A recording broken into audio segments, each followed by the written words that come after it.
stop swinging at the target. Make sure you're arcing your golf swing and exiting to the left. This release movement is going to transform your game. Make sure to check out this video.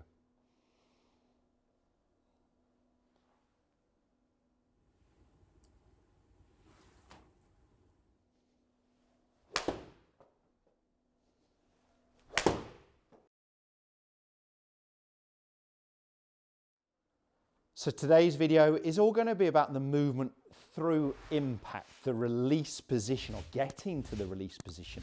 And it's an area of the game I think is quite misunderstood. I get a lot of golfers trying to make the wrong movement.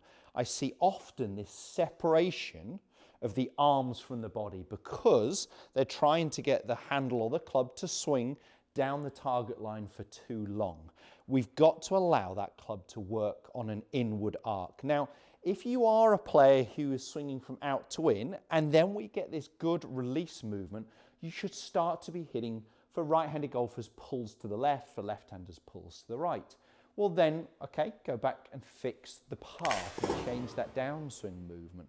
But if we're in a pretty neutral pre-impact position and we can get to here, we should start to control the face more often. We're never going to hit everything down our target line, always hit it dead out the center, but we're going to have a little bit more control of this. We're not going to have as much throwaway with the club head. And what I was demonstrating there, I'm going to jump to the first exercise. I was just using a Theraband, a stretch band. I was popping it around my back and just incorporating it into the hold of the golf club. And if your band's got more stretch, you might double it up round your back, do whatever you need to do, or have more slack down the bottom here, but quite tight, so I don't feel like I can get my hands too far from my body. And I was just trying to make some golf swings, allowing, well, as my body turns, my hands have to work inwards, right? I can't swing down the target line and create too much stretch on this band. So I'm trying to maintain the gap almost from the end of the golf club to my body, but allow my body to rotate. And you can see that allows that club to work on an inward path on the way through, on an inward arc. The club is actually only swinging at the target line for 0.0001 something of a second. It's such a tiny bit of the golf swing. The club is traveling, for me, to the right, to the right, to the right, straight, to the left, to the left, to the left. It's swinging on an arc shape, and that's what I'm trying to feel here with this stretch of the band. So it's a really good exercise, and once you've done a little bit with that, it's very weird. You hold the golf club and you can your arms feel different and lighter, and you can almost still feel there's that connection in there. The second exercise I demonstrated at the start was just simply, and I use this a lot with lessons, simply just putting an alignment stick at the back of my heels. And I was trying to get the club, when it is almost parallel to the ground on the way through, so just post impact P8 here, I'd like the club almost parallel to this yellow stick. Now, I actually don't mind even if it was through the middle of the shoe. It doesn't have to quite go to the back of the heels, but I often get golfers to feel like they're having to exaggerate this movement a little bit more. So the club's working to the left, okay, and matching this. So I would hit a shot, just a little chippy one, and hold that finish position, and I have got that club shaft almost matching this yellow line tour stick that I've got down on the ground. My body is rotated. Now, to achieve that, we're having to allow our head and our chest to rotate. So the big bit of advice here is do not keep your head down. Allow your head and your body to rotate. I really want to get that sensation. My lead shoulder is moving up and behind me.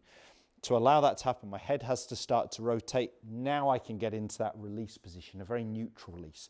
And if we were thinking a little bit about club face at that stage when the club is parallel to the ground at P8, I'd quite like to see the toe of the golf club pretty vertical. I wouldn't want to see at that point the club face pointing down or excessively open. Now, depending on where the club face was pre-impact, that at least will influence where the club face needs to be on the way through. If you had the club face a little bit more turned down, you may notice on the way through the club face to match would actually be a little bit more open. We wouldn't have released it as much. If the club face was open, you are going to need a little bit more release to close that club face down.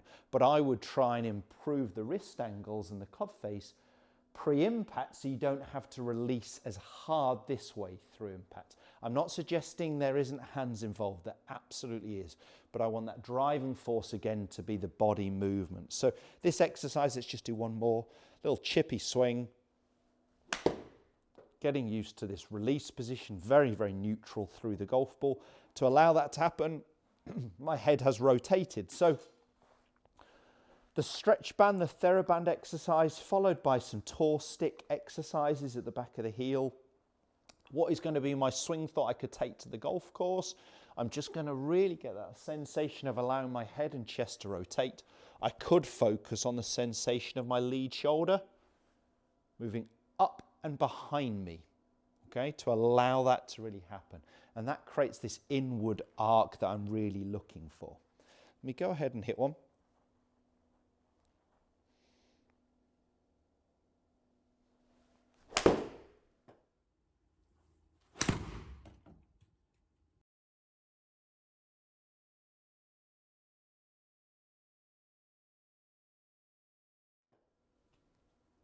So I got there a ball flight that's pretty well gone down my target line.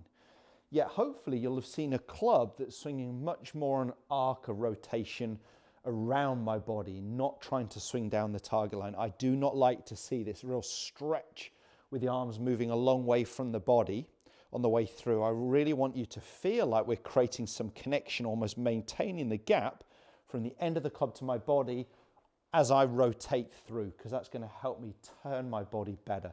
Now I could do a number of exercises. I've filmed some videos where I've drawn a chalk line down here and then an arc line. I think that's a great thing to do when you're on the driving range and allow that club to work on that arc. And you could even put a toe stick in the ground in front of you where you've got to get the ball to miss to the right of the toe stick, but the club to miss to the left. Rather than re-show those, I'll put some links just here that I think are well worth checking out on the same subject, but just giving you some other ideas of exercises you could do on the driving range. The benefit of having multiple exercises is just to stop boredom, challenge your mind a little bit, get you creating those feels that we're really looking for in the golf swing. If that video has helped, hit the thumbs up, share it with as many golfers as you can, and don't forget to subscribe. Right now, YouTube is suggesting the next video of mine that's relevant for you is just here. Click on it and check it out.